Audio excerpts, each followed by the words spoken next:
Let's pop it up there. Yeah, look at that. Marcell Strbich, not for sale. I didn't know anybody thought he was. Well, apparently they did. Marcell put this up on his Twitter X account last night and on Facebook as well, I believe. I will not compromise my mission, values, principles, and beliefs in exchange for my silence. He says that a state central committee member tried to bribe him out of the race for Secretary of State, promising him a job in the soon-to-be Secretary of State's office if he just gets out of the way. Needless to say, Marcell Strbich was not about that. And I wouldn't have expected anything less. But I talked to him yesterday or texted with him yesterday. And I said, Marcell, we need to tell the story. Can you come on this morning? And despite being in the middle of heavy campaigning late last night and early this morning, he carved out a little bit of time for us here. So let's welcome Marcell Strbich back to our program. Marcell, good morning. How are you, sir? Good morning. Good to be here. And yeah, it was a long night. It looks like it and sounds like it. And it sounds like it's getting longer. Every day is getting longer now because you're no longer just competing for Secretary of State with your primary opponent, Robert Sprague. You're competing with a machine, maybe, or maybe it was a one-off. Maybe it was just a rogue individual. I don't know, that are doing more than just making you compete with your, with your ideas and your campaign, talking points, but now you've got to deal with people trying to subvert the election process by trying to coax you out of it. Marcell, tell us what happened. Well, I got a call on Sunday, and the thing is, I've not been asking for anything other than a fair run. For the last year, I've been all over this state. I've been building a grassroots army, Bob, as you know. I've been building enthusiasm, anticipating in 26 we're going to need a candidate that's properly engaged with the voter on the issues of registration, business registration, voter registration issues, and other solutions, right? This is a campaign that's not built on slogans, and it's resonating, right? We saw polling come out in the last month showing we're up 8 in this race. We've got a plus 47 when people know what we're about, all the things in terms of the desire for people to want to vote for this outside candidacy running for Secretary of State in Ohio. And everything's trending correctly. There's important counties that are coming along for endorsements. There's important national, state level endorsements. Right to Life Action recently endorsed us.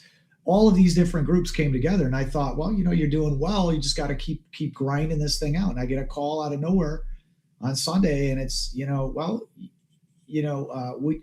if you've done so well, Marcell, but you're still not going to win. You have zero chance.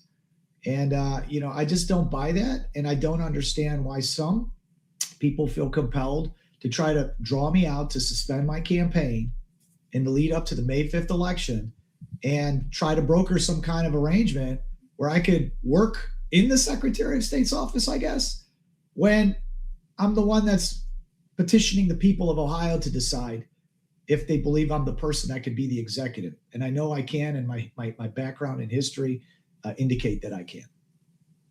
So Marcell, for those who don't know Marcell Strbich, you should by now, because he spent the last 2 years championing election reform in the state of Ohio. And he has worked tirelessly trying to open the eyes of current Secretary of State Frank LaRose to some things that maybe he was not aware of, things that could be done better. Marcell has been on board, like I said, and fighting this fight for 2 years, and now he's been campaigning for many, many months. He is a 20-year retired Air Force intelligence officer, among other things in his career. And Marcell, for 2 years, I've been interviewing you and listening to you and learning from you because you study this better than anybody else.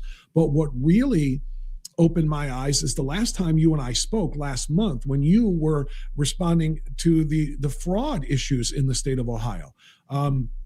Massive amounts of fraud. And as we are all looking to and waiting for our state office holders to do something about this and tell us when and how accountability is going to happen, and the clawing back of fraudulent funds is going to happen, you stepped up and said, when I'm Secretary of State, I will not only secure Ohio's elections, I will not only clean up the rolls, I will not only make sure that the laws are followed, I will also, and that the office has a role in sniffing out, investigating, and stopping the fraud as well.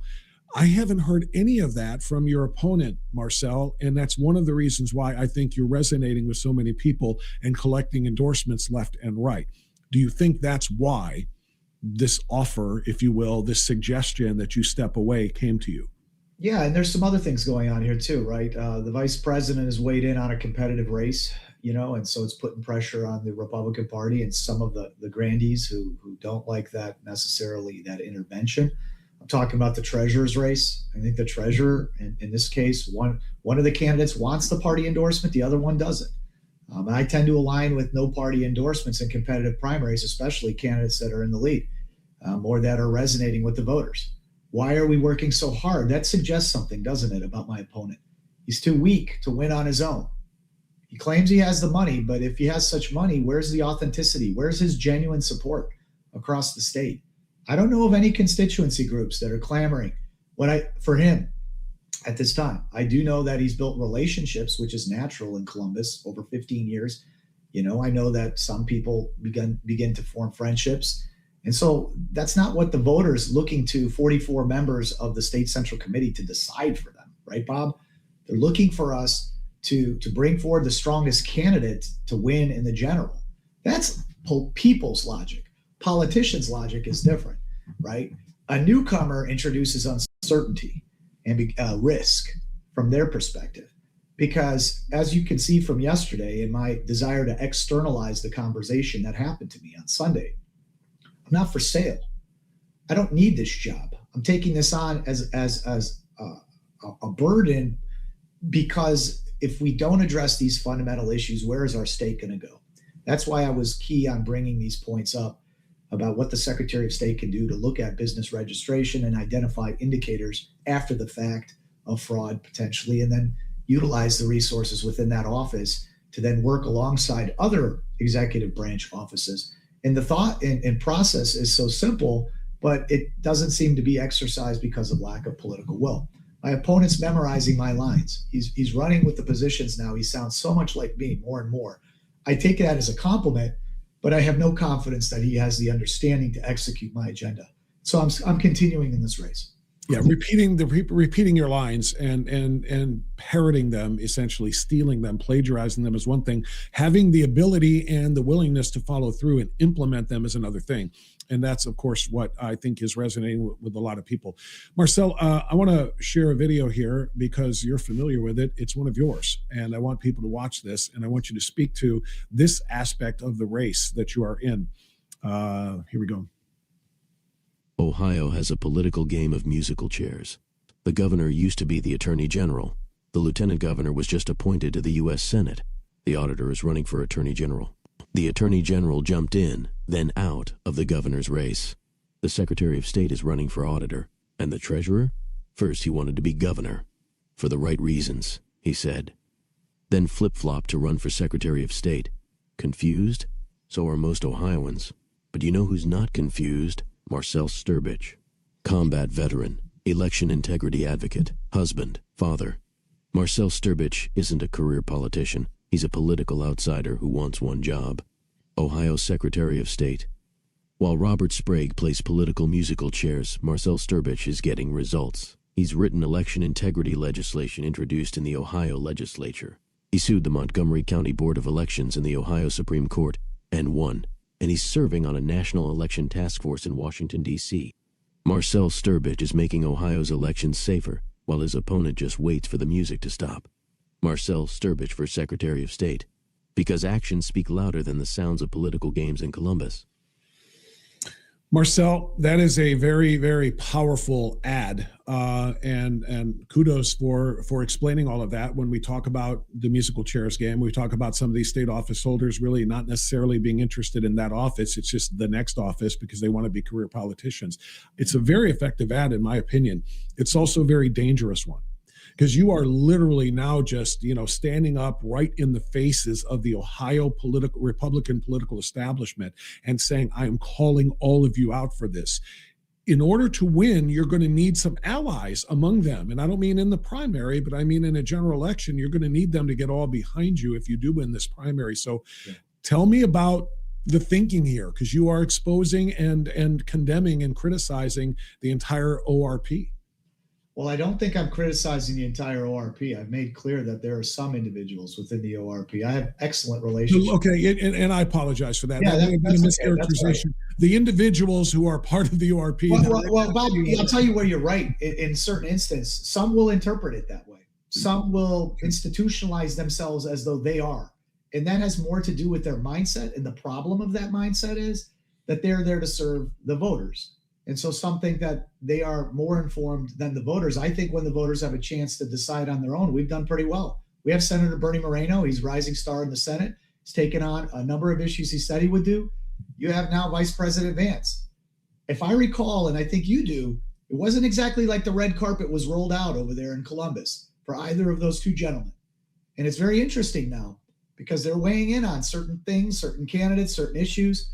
And, I'm watching all of this as a first comer to the scene, not to Columbus, because I've been there many times to bring the cases and issues forward that the people of Ohio and that the president, frankly speaking, has called on Ohio to address for years and hasn't seen results on.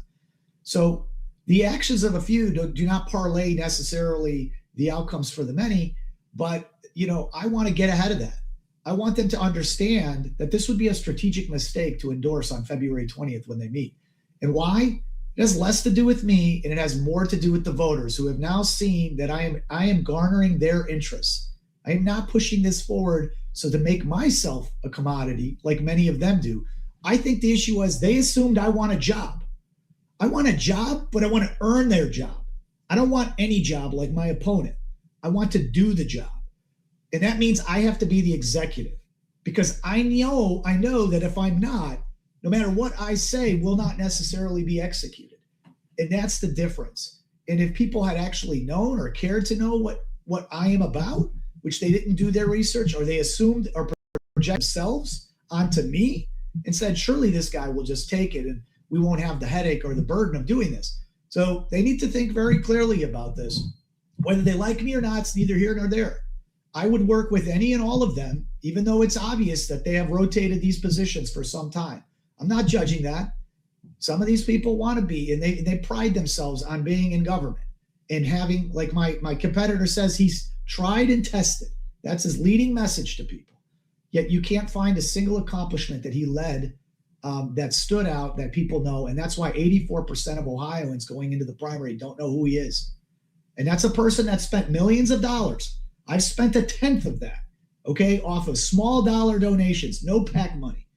And yet, how am I leading by 8 points? And for the voter, do you want somebody who doesn't have that name ID? Who was the lowest vote getter in 2022 out of all his peers? I personally, as a voter, don't want to go in the general with a weak opponent because I understand that the person that's going to be running is going to be aggressive against the Republican. And if he can't handle me and he's got to run to the ORP, then how's he going to handle the Democrat? That's a fair question.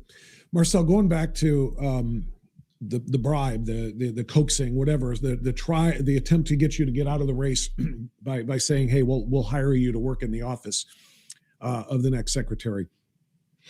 Are you intending at all to identify that person at any point? And second of all, do you think on whose behalf that person spoke?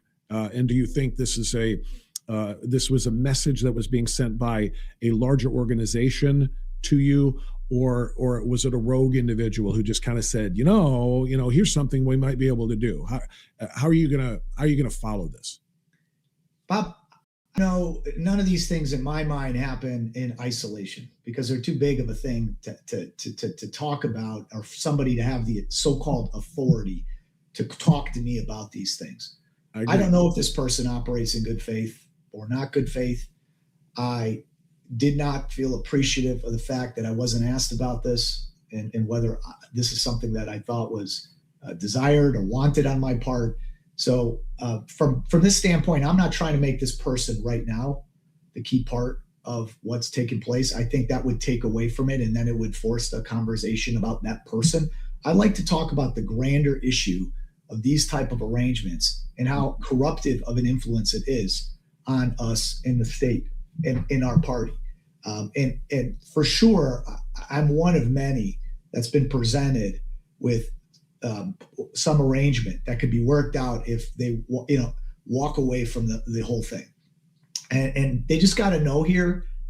People have, I think, dismissed me and taken this candidacy of the people for granted for a long time.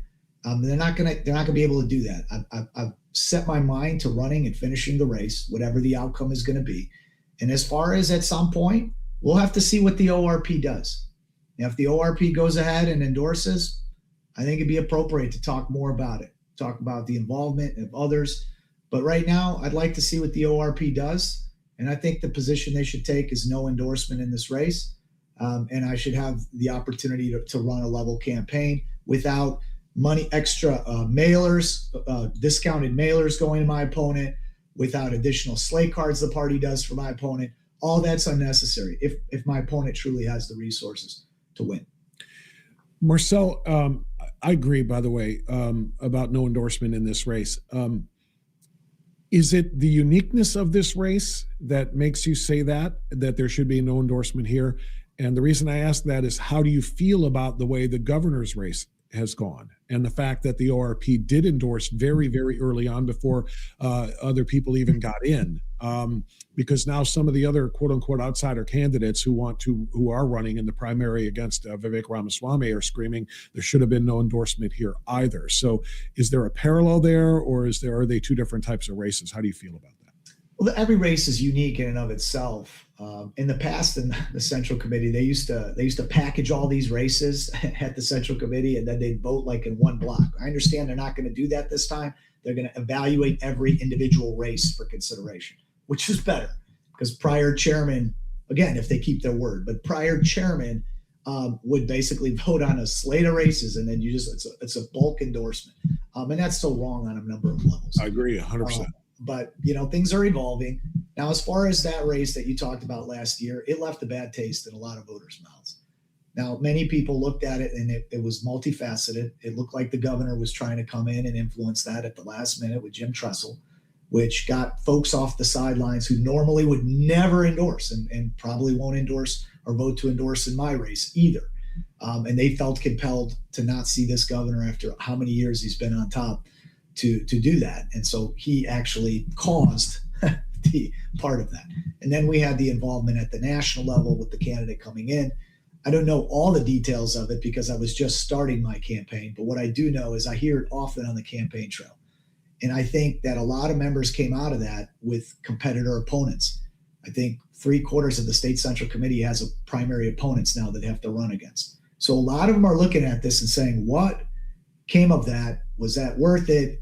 Did I ever want to be a part of that? Some have second guessed it. And I think to double down now in a week or whatever, in a week and a half, and do that all over again is really asking for a sizable portion of the Ohio Republican voter to be upset and to potentially not participate in the general 2026 election. And part of my message to them, because I will have 5 minutes to communicate along with my opponent to this body, part of my message will be, think about what the implications of this are very closely. Again, the voters are on knife's edge, and some of them, about wanting to support. And if we don't have the base, which is what I mostly represent, and we don't have, let's say, traditional Republicans that have played a role in the party for many years in positions of authority, and their surrogates, then we can potentially lose the 2026 election in any number of races. And I'm trying to be the guy that uplifts the Republican Party. Again, fair process means if I lose in a fair way, meaning no endorsement, I can come back and say, okay, guys, we gave it our best. Let's all beat the Democrats, and I could be a very unifying force. If that doesn't happen, look, no one's going to listen to me. They're going to be that upset about it. So I'm not going to be able to bring a large block of voters because they're going to say, no, you tried, we respect you, but we're not voting Republican. At that point, it'll be out of my hands. And so from that perspective, this is one of those flashpoints where, at least 23 members of the state central committee need to vote in that first vote and say, we're not going to endorse in the Secretary of State's race. They have to prevail. Because if they don't, I can't predict the outcome, but I don't get the sense it'll be good for Republicans. I think that's that's a very well argued point, and I hope they are listening to that. Marcell, want to ask one last thing before I announce something, and that is about money. You brought up, the individual who basically tried to talk you into giving up your campaign in exchange for a job, said you can't win, so get out. I assume they meant in the general. You absolutely can win the primary. As you pointed out, you've got a poll that shows you're leading by 8 points, and your name recognition is close to being on par with that of a career guy in Robert Sprague. But in the general, do you have the resources to win a general election fight and make sure that we do have you in that office as opposed to a Democrat? You know what happens when you win the primary, Bob? You get everybody comes on board. The party unites. It's the same pattern. National support comes in, money comes in, it pours in. So yes, the two candidates, in this case, myself and my opponent, we beat each other up. We spend money. He spends it on mailers. I spend it on this and that. And then what happens is they brought a bunch of new sources of money come in because a lot of donors don't like to even give in the primary. They wait to see who the final person is. So this isn't going to be a question of a lack of resources. And by the way, the current cash on hand I have is more than the so-called leading or presumed Democrat opponent.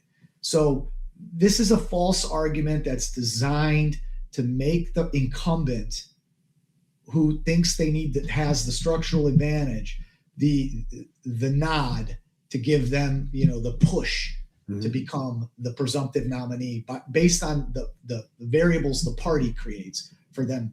So I don't think it's a question of not going to have enough resources. It's certainly not going to be a question of me not working my tail off in the last 5 months from May to November to win, because you can see my work ethic is everywhere. I was in Youngstown last night, going to be in Muskingum County, going down to Southeast Ohio and Appalachia tonight. I'm going to come back home, and then I'm going to go to Brown County tomorrow, or the day after, for an endorsement consideration. So, I mean, we're going to work that, and that's going to work itself out. Yeah, your work ethic is really something to behold. You know what your work ethic is? It's that of a combat airman. I mean, that's what you are. And I can tell you approach your campaign the same way you did your job in the Air Force, and that is with 100% commitment and with every single ounce of energy in your body. And I've seen that, which is why, Marcell. And it's funny, you just kind of mentioned people. Not committing resources until primary is decided and so forth. And I've said this to you privately, and I'm going to say it publicly now. I have, in all of the years I've been covering Ohio politics and doing a show, and I've been on the radio in the state for 25 of my 28 years in radio, or now in the podcast world. I've never endorsed in a Republican primary, primarily because you pick your candidate, and then if the other person hears that and they win, I'm never going to have access to them. And as a broadcaster and as a public voice that a lot of people turn to get information, I need to have access to our office holders. And so I've always said I'm not going to pick somebody in a primary only to have that person lose, and now I'm going to be ghosted by the winner because some of them are that petty.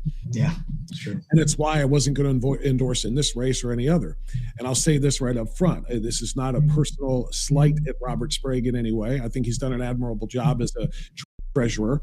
But I have decided, because I've been listening to you and talking with you and learning from you, because of your extraordinary knowledge of Ohio election law, quoting chapter and verse, and then with practical ideas on how to strengthen election integrity, I feel like this state needs you.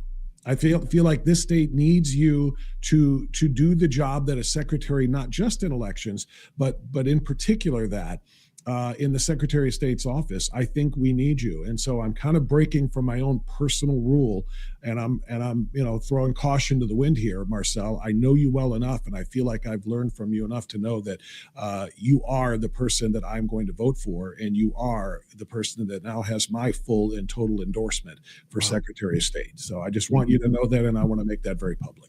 Thank you. I recall you being right there at the beginning with me in Medina, and you're right. You're a loved figure because of your consistency, your dedication to reporting on the issues, and people continue to benefit from the knowledge you bring all of us as you follow these contemporary issues, and you take us from one segment of what's taken place in our lives. And I'm going to continue to trust you as well, Bob. And I hope that, as you embark in this regard in your new course with this platform, that you continue to see success, and people will know that they can come to this network, and they can hear you, and they know they're going to get straight talk. So thank you. It's a privilege.